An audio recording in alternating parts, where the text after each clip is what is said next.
This is not a man-to-man fight in any case. These are all in, military fights. So you wanted to make a point?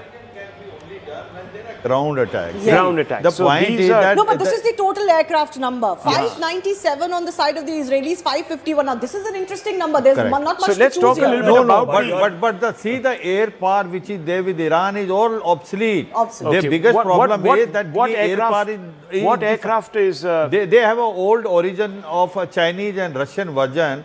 They are not even the fourth generation aircraft. The problem with the Iran is their air defense and air power is far inferior compared to Israel and America. Effectively, they don't have an air force, So they depended on what? They depended on ballistic missile and the cruise missile. So that is what they did. Countries invest, based on their strength. The strength of Iranians was ballistic missile systems, right?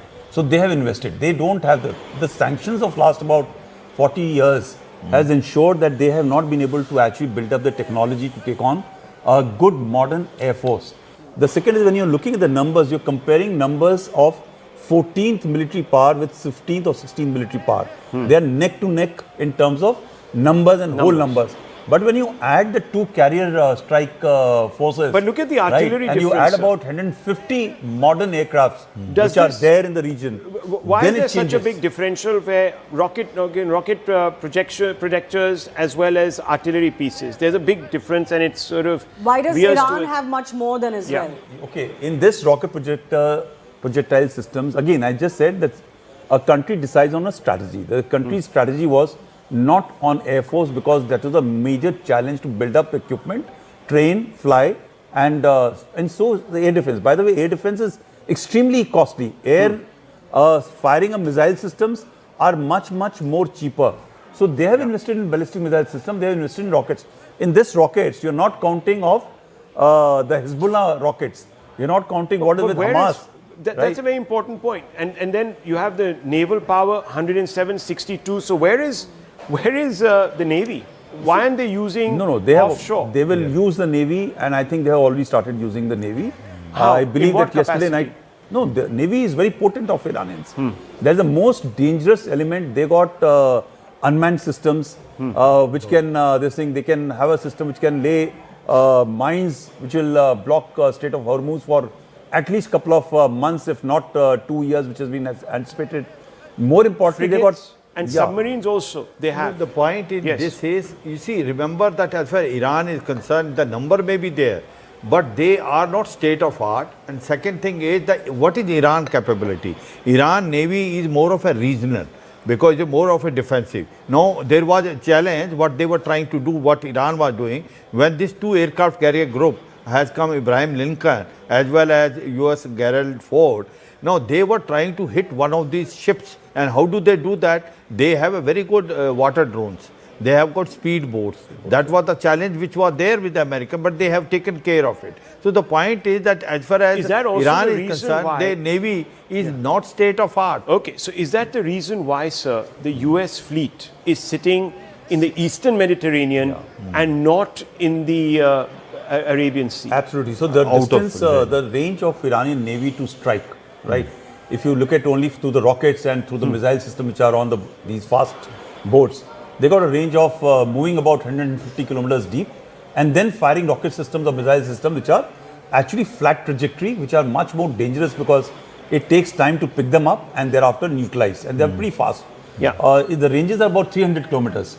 So they need to, American carrier group has to ensure that they got a distance of at least standoff distance about 300 to 400 kilometers. While they have the ranges of aircrafts to fly in and carry out the strikes, but they don't have the ranges. They need to protect themselves, and that is why the distances are there. Well, that's roughly how this equation works out on the ground. But let's go back to those pictures, because what we are now hearing, viewers, is that there's a fresh wave of attacks. So at mid-morning point here in New Delhi, we're getting news that we were getting yesterday mid-evening or late evening, weren't we? Sixth wave is what the IRGC is calling it. Doha. a few are landing. These are also activation of sirens that have happened. Now, the only real damage, which I believe has happened via missiles, Rahul, not via drones, is actually in Tel Aviv. There was already a report of some that had landed till last evening, and I think there are more explosions being heard in Tel Aviv. If we have Captain Vinod with us, and if we have George with us, I want to go back to both of them. Let's go back to the visuals, Director Saab. Let's go back to the big visuals. And we'll come back, of course, to all these other graphics in just a few moments because we can discuss the various combat capabilities. But here are the visuals. Captain Vinod, a couple of questions to you. How do these operations take place? Are they difficult to intercept? Why are we seeing so much terror across significant geographies? We are not talking about just one area like Dubai. Now, this is an extended sweep of the coastline of the UAE states of the Gulf.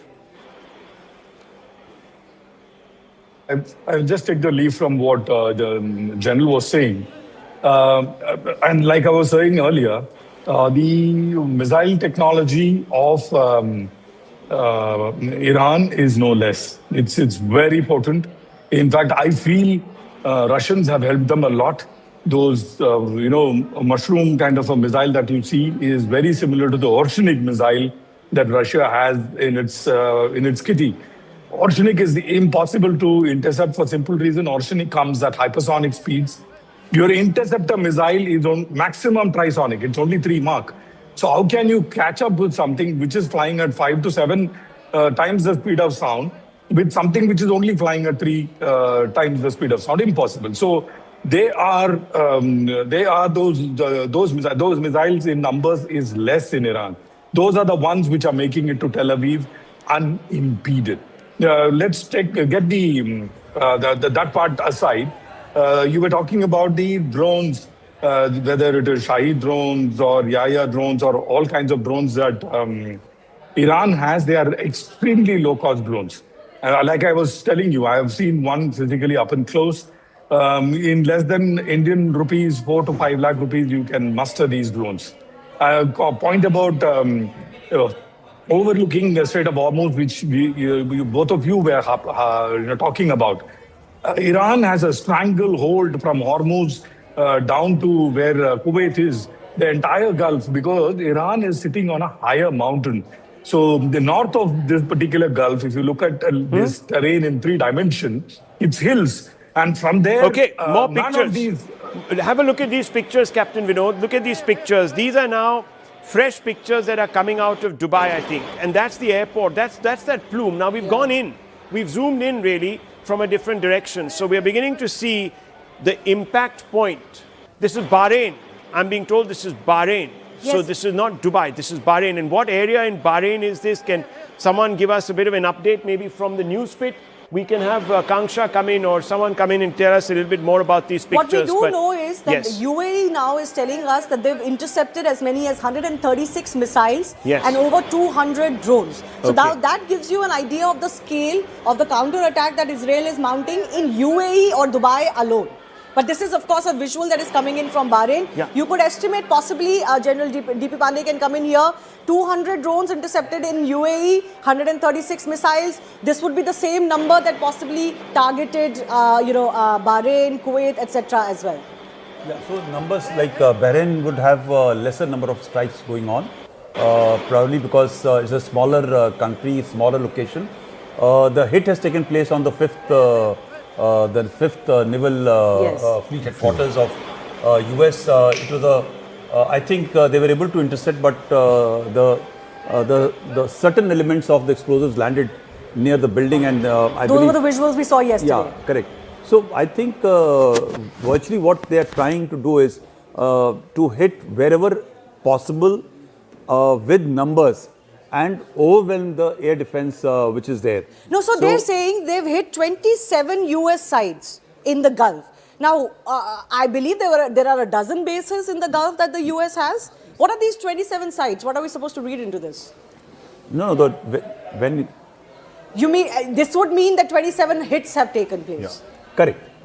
27 have landed. Well, it could also be, that there are, other sites that they're attacking. Sites that but you know, they it's have also interesting. Iran is calling deployed. them US sites. But these are civilian areas. So I was seeing some CENTCOM videos. You know, the point which we're saying is that what has America done to this bases? They have moved THAAD and Patriot missile system. If you see it, the development which taking place last 2-3 months, that they're the best terminally high altitude area defense system, and Patriot missile system is very, very good air defense. Okay. But what happens is when you are firing a drones or missile, you cannot basically neutralize 100% of that. You will find in fact hypersonic missile, there are chances of almost 20-30%. Okay, so hang on, General Pandey, I want to ask you this because I was seeing some CENTCOM videos that have been posted of missile batteries which are placed, it doesn't appear to be in any facility. It just looks like they're in the open desert. So could these be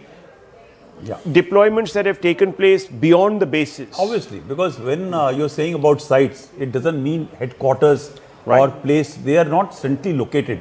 So in Tehran, when you look at it, the headquarters are there. But then there are islands of deployments which take place otherwise. And second is, when you deploy the missile batteries, they don't come into the site which they have to protect or the location they have to protect. They have to be deployed outside and much far beyond. If you look at the carrier strike group, which is located, the fort, which is located off near Israel, right?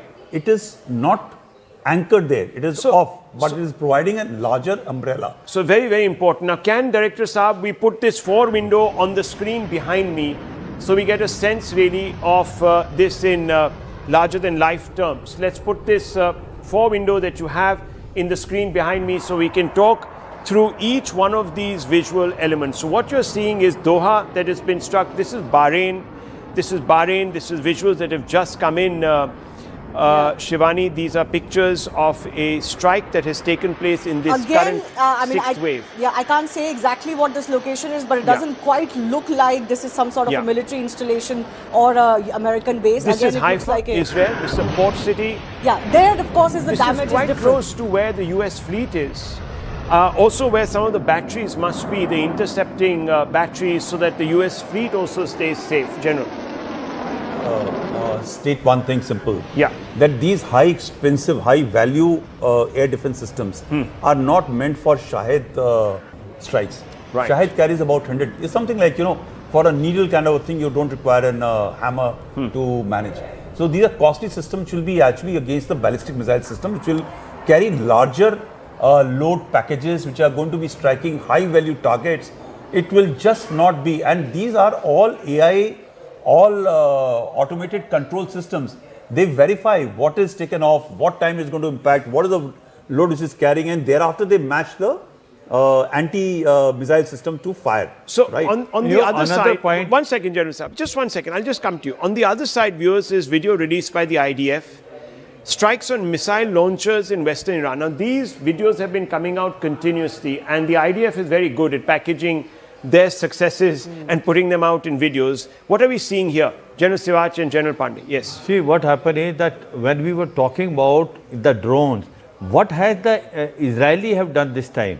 They made a multi-air defense system. They have Iron Dome and Iron Beam. Iron Beam is the one which is striking the drones. It is a beam which is there, it is neutralizing the drone. Then they have a David Sling, Arrow 3 system, and they also been given a Patriot missile system. If you see this time, the damage in Israel is minimal of even the missile which have been fired by the Iran. That's what has happened. Now, as far as so you're saying they've augmented and modified, you know, their what air lesson defense. They learned from us, that in Operation Sindoor, the India has utilized that multiple air defense system, which we had Akash Tir also, S-400. It was an escalatory and calibrated, depending upon the target and the weapon system we used. That was almost 90% where the Pakistanis, nothing could come to us. Right, General Saab. So, you know, high speed, high value, heavier package will be taken on by the expensive version of air defense. So what General Shivash was mentioning is that once this layered defense is meant for different set of incoming missile or drone systems.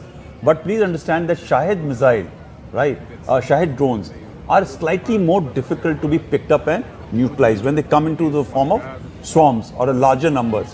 And plus they also understand that where is it, these are actually technically fire and forget. And that is why it is much more difficult to actually overwhelm and control them or destroy them in non-kinetic means. So either you impact and destroy. But what happens is that they are able to find out where they are going to land. So if they are going to land at a place which has low value, it will be allowed to go through. But the expensive systems will be able to take out even the Shahid drones, even flat trajectory flying at the high value targets. So let's quickly talk about these visuals. This is the latest set of visuals that has come in, viewers, and this is coming from Bahrain. Then you have Doha. This is exactly here. We're seeing again all sorts of projectiles entering the Doha airspace. Now we don't know if these are intercepted residual missiles or they're an actual hit.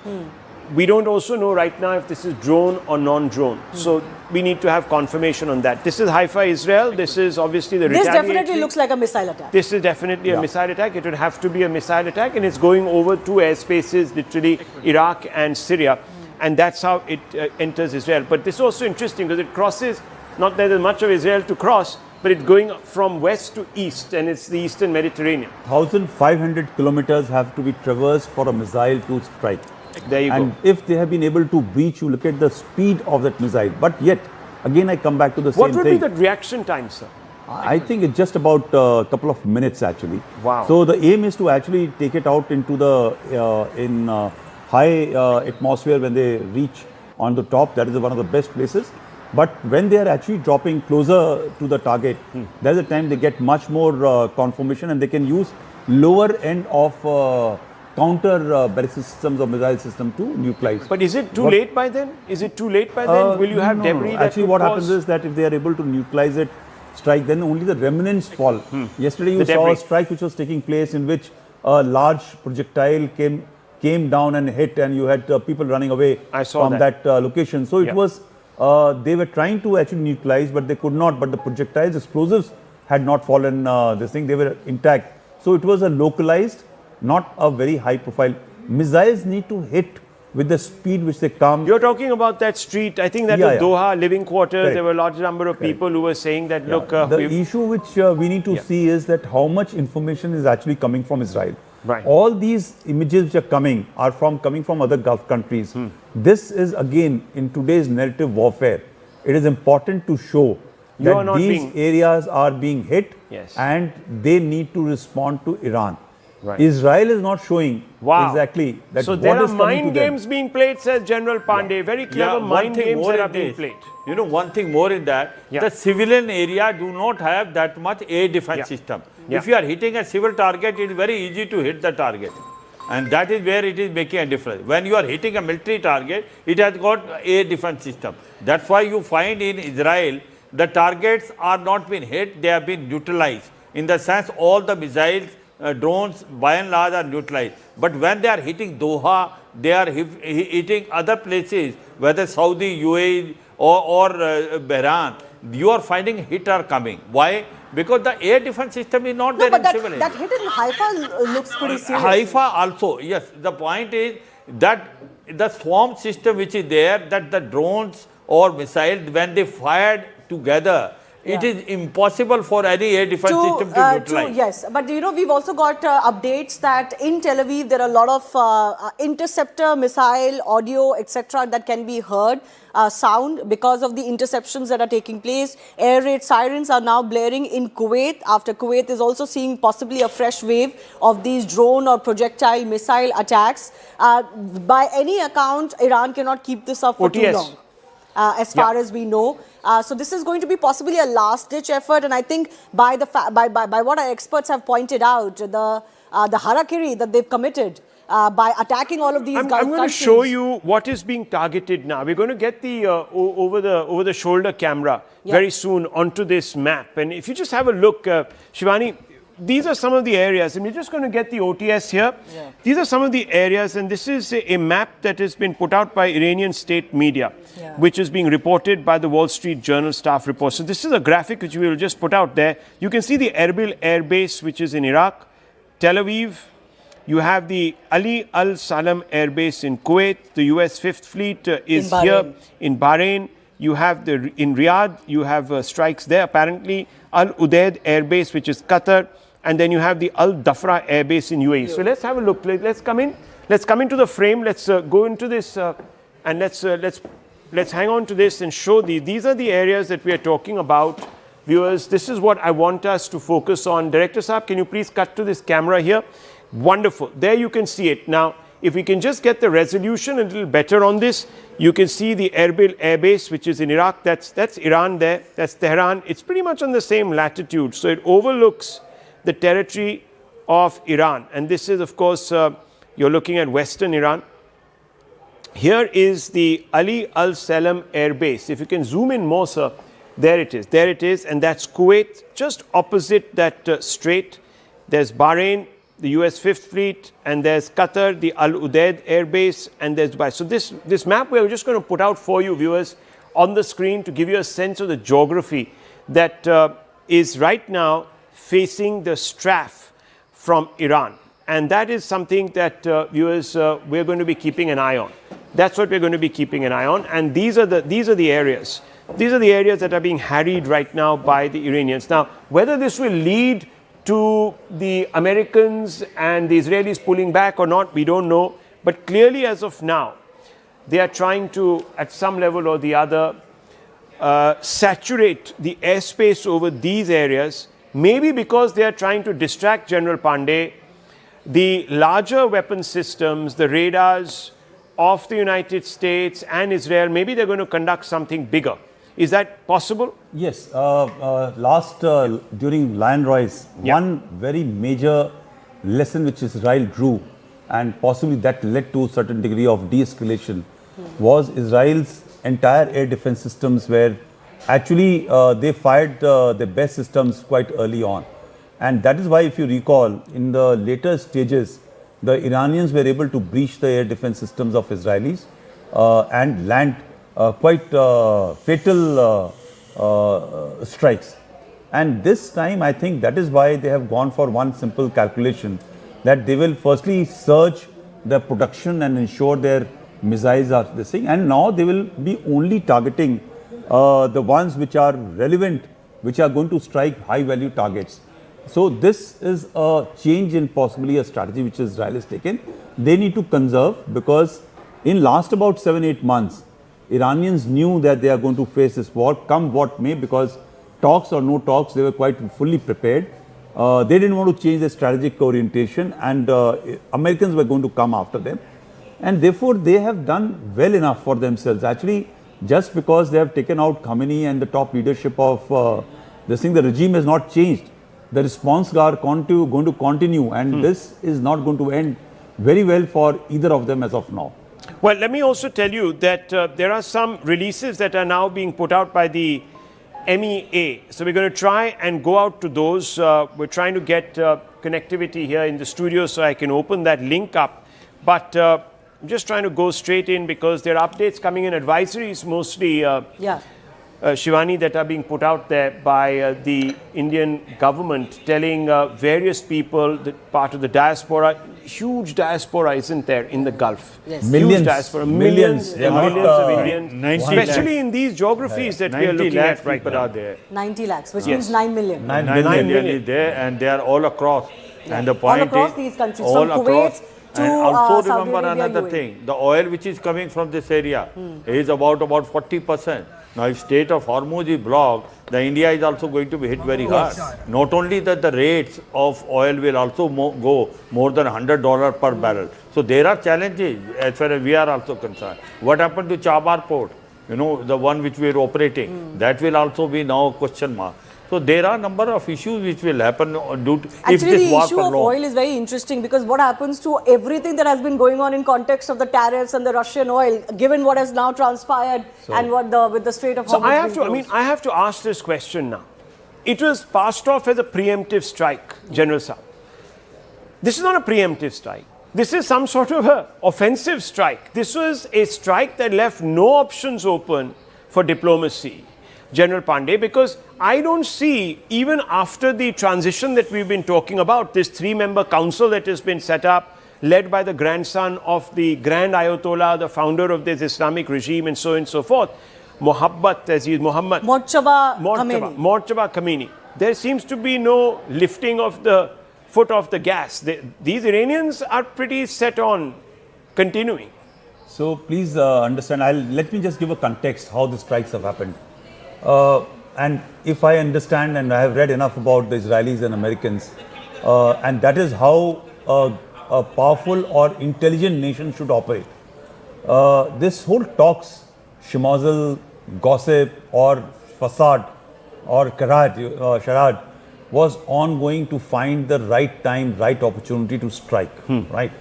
So while the 10 days talk were ongoing, they struck on the 9th day where some degree of, everybody was saying that possibly, and a lot of people are commenting adversely. But I look at it, it was an entire charade in which they wanted to get, when they get an opportunity, when entire leadership is together.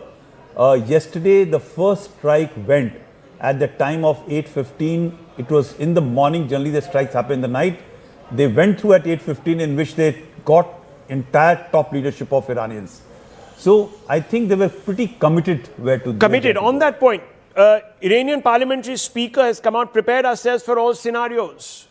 As I said, viewers, the Iranians are not taking a step back. We are prepared for all scenarios, which could even mean a ground invasion, which could mean anything. They're saying that plans have already been put in place, were already in place for a post-Khamenei phase. Well, so they, of course, were anticipating. They were, and they probably, they led him to believe they were so well prepared that he walked into the path of direct fire. In the first strike, he was taken out. But look, viewers, clearly regime change is the objective here, because had that not been, in the first wave, they would not have taken out Khamenei. They would have maybe dropped things around him, softened him up a little bit and said, okay, come to the table, agree to all our terms, open up your country, maybe even step aside. But they haven't. They've actually taken him out.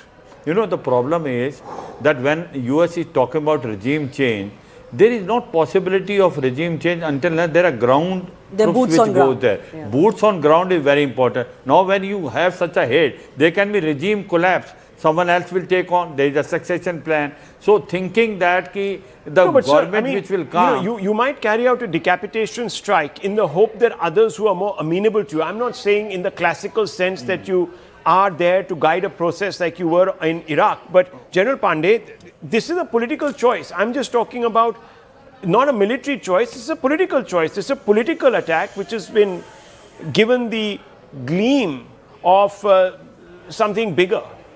You know, a preventive strike, that is. So as Jan Schwartz said, that regime change doesn't change with change of a spiritual leader or the top leader being taken out. There is a whole structure, there is a whole system which is in place. But what has also happened is, what we are not recognizing is, there is a certain degree of corruption, there is a certain degree of divide which is there already in the country. The people who were supporting the religion, the people with money, the businessmen, business community is not with the regime. While the force power of IRGC continues to remain in the hands of the regime, but yet there is a significant population which is today not with the regime, because after all, they are seeing all this progress and process all across the world, and they were quite unhappy with the falling economy, falling prices of real and stuff like that. So I think please understand, the Americans have gone inside. They will have a plan. If the plan was to leave the region into chaos, there has to be a strategic outcome out of it, which you can debate and talk about later. Yeah. But today I think the regime still continues to be in place, but I think there's a fracture inside which will ensure but that... But can I just say that there are two moral standpoints from which Donald Trump has justified these strikes, quote-unquote preemptive strikes that Rahul was talking about. One is, he said this was protecting American lives, because he has told his domestic constituency at least that Iran was, planning weapons against USA, whether those are missiles or nuclear weapons, etc. The second moral standpoint that... Here it is, US Embassy. US Embassy, this is in Baghdad that seems to have been attacked. This is pictures coming out from Baghdad on the ground. This is what we are being told. This is the handle called Naya for Iraq that has put it out. You can see bulldozers. there is a overrunning of the US facility there. These are big pictures, dramatic pictures, sympathizers. Perhaps these might even be Shias, I don't know. But there is clearly an attempt to overrun the US embassy. Now, I do believe that some of the US personnel had been evacuated from Iraq a few days ago, but I'm not sure if that was possible. What is going on here? Clearly US assets here in the Middle East under attack. And is it possible, General Pandey, that we might see this being replicated in other parts of the Gulf? At least in 2 or 3, it may not. Maybe not in Saudi Arabia, may not be in Dubai, but other areas. No, it will happen in Dubai, it will happen everywhere, right? We have not even seen 24 hours have not passed. Actually, barely 24 hours have been passed. You will start seeing proxy elements coming out in support who are hardline. You have taken out the most important person of the Shia community, and that is the Ayatollah, right? Everybody prays to him, everybody looks at him. There will be fringe elements, not fringe elements, there will be organized elements who will carry out, if not symbolic, if not proper attacks, surely symbolic attacks, which will happen. And I think in anticipation, if you recall about 2 months or 3 months back, the entire Iraq base where 25,000 troops were positioned were taken out, right? So they have diminished, they have reduced the footprint of US presence all over the Gulf to ensure that they don't get hit when such a situation comes up. So these are all indicators towards what is going to happen eventually. And I'm sure they have got enough capacities. Hezbollah, Hamas, Houthis and other Shia terrorist groups have got capacity to carry out strike. How effective they will be, it is only the time will tell. But yes, there are going to be collaterals which are going to happen, not only to US citizens, but also to the Gulf entities and other countries in the region.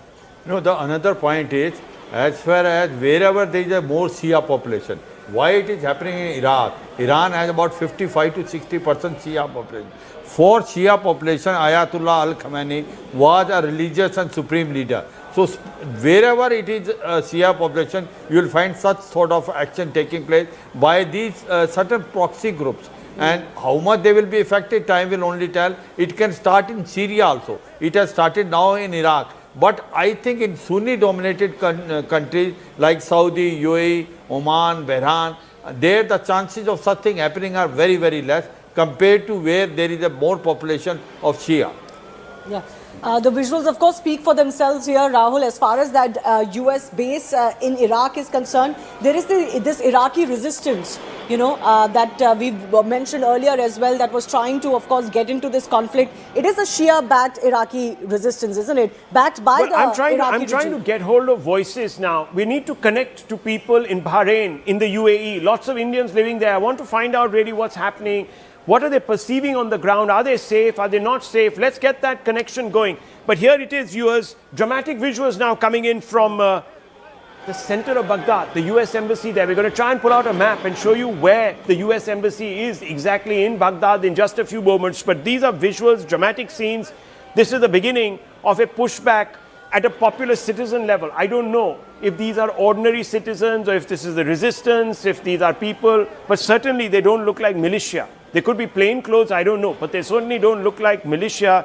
These are people who've taken JCBs and they're trying to overrun a facility there. Whether there are people inside or not, we don't know. But thousands and thousands of people. There are explosions. There are all sorts of things happening. Possibly gunshots being heard here. Yeah, so we don't know if this is just a part of an exercise to overwhelm and show others and rouse others around the Gulf that, look, this is what we need to be doing. We are being overrun by Americans. We are being overrun by the so-called Zionists. So there is all of this. And there is also a new warning that has come out from Trump. US President Trump says we'll hit Iran with a force that has never been seen before. Let's go straight across to Siddhant. Siddhant, what can you tell us? Well, that's right, Rahul. So it's a message from President Trump because there have been several warnings coming from Iran. In fact, Iran is threatening countries in West Asia of retaliatory strikes, and the warnings came from IRGC and several other high-ranking officials from Iran. And now this is the response coming from President Trump. President Trump writes on Truth Social that if they do, we will hit them with a force that has never been seen before. So it's the first response coming from President Trump after Iran threatening of retaliatory strikes on the countries in the West Asia and the US assets in the region. So what exactly is the statement saying? Can you read out this statement to us for the benefit of our viewers? Yes, that's right. So Rahul, President Trump writes on Truth Social that Iran just started, that they are going to hit very hard today, harder than they ever hit before. They better do not do that. However, because if they do, we will hit them with a force that has never been seen before. Thank you for your attention to this matter, President Donald J. Trump. So first why response coming from President Trump. Okay, so why is Trump now suddenly sending out this message? Because earlier he was saying, just about 1 hour back, I think, and let's just bring out those two messages and put them side by side. 1 hour back, he says, it's over. We've softened these people up. He said it's going to be easier to It's now going talk to be to easier. the Iranians. Now he's or suddenly negotiate with using them. a threatening tone. So is he coercing General Pandey, or is he suddenly realizing that this is now taking a nasty edge? Maybe they've underestimated. I'm quite sure they know that it is going to take a nasty turn. But these are all public posturing. So Iranian foreign minister, the parliamentary minister, the new leadership is going to talk about how they are going to hit back and strike back. And that means they are under control, the regime change is taking place, the new leadership is coming. And similarly on the other side, the Americans and the Israelis are going to talk about differently that in case you retaliate, we are going to come after you. This is all posturing to ensure that everybody comes up, somebody has to see the ground. Actually, and the first statement which came out by Trump regarding they have been softened up and there is a scope for talk now to reach out. These are all addressing two segments of population. One segment of population is in Iran, which wants the change of regime, and therefore they need to talk, and we should not go ahead with continued retaliation and stuff like that. Right now, please understand that while the Shia groups will come out onto the streets and carry out certain degree of strikes, but there is an element which Americans control and they are not talked of very often, and that is ISIS. So let me, right. ISIS. When ISIS is going to be unleashed against the Shia community, wow, that is the time when. No, but then what you're suggesting is a full-blown regional conflict that could then take years. Yeah, that's true. It could release gyms we don't want to be released. Correct. So that is why all these people, especially the Iranians, need to actually understand that which is the path they need to take, because US has got not only one strategic domain to look at. And on the other side, you have Iran that is threatening Israel, saying you have crossed the Rubicon, you've crossed our red lines, you're going to have to pay for it. Let's just quickly go across to Siddhant and also Ashok Sajjanar, who joins us, a noted diplomat. First, Siddhant, over to you. Well, that's right. So there are two responses that we have from President Trump, Rahul. One, which he wrote on Truth Social this morning, where he confirmed that Khamenei is over. He is dead. And in fact, he says that now they can have immunity. Later, they only get death. Hopefully, the IRGC and police will peacefully merge with the Iranian patriots and work together as a unit to bring back the country in the greatness it deserves. So this is what President Trump wrote this morning. Now he has come up with a warning. In fact, he is threatening Iran that if Iran, IRGC and the forces decides to attack US interests or the countries in West Asia, then he is now threatening that because if they do, we will hit them with force, and that has never been seen before. So this is the second response coming from President Trump. In the morning, he said that everything is over, everything is done. Now, the forces, IRGC, etc., should support the Iranian patriots and join them. Now he's saying because there have been multiple warnings coming from the IRGC and the other senior officials in Iran of retaliation, of attacking US interests in the region. So now Trump has issued again. Trump has issued a warning saying that if they will do this, then we will hit them with a force that has never been seen before. But on the other side, the Iranian parliamentary speaker Rahul is saying that the time for final revenge has come. So the tone and tenor in Iran has certainly not gone down any notches. If that is what the American president was expecting, maybe what he said earlier to CBS News about that it will become much easier to negotiate or talk to the Iranians was also giving them a hint that if you tone it down, it will be easier for you. Meanwhile, but that's not happening. Meanwhile, I'm going to show you now visuals. So Lucknow, Srinagar and Kargil now, viewers, Shia as well as other sympathizers of the Iranian regime are out on the streets protesting, and they are protesting loudly because they believe that their spiritual leader is no more. Viewers, this is pan-Islamism of a kind that is completely out of sync with India's secular ethos. The people that they are celebrating are not individuals who in any way represent the ideals of our constitution. So this is a disconnect, viewers, which I feel should not be tolerated.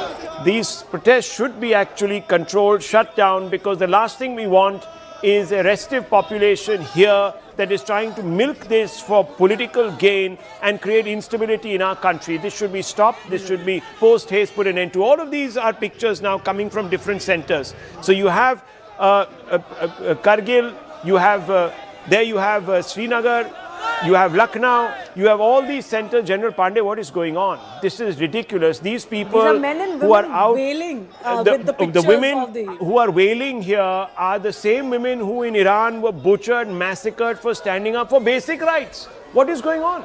So, Rahul, you are handing me the so-called hot potato to answer. No, we must question. take it but on. To be candid, what has happened is that there are communities within India. It's not only the Shias, but many communities in India who draw their ideological moorings, not only ideological moorings, but political moorings from across the world and not from our civilizational history.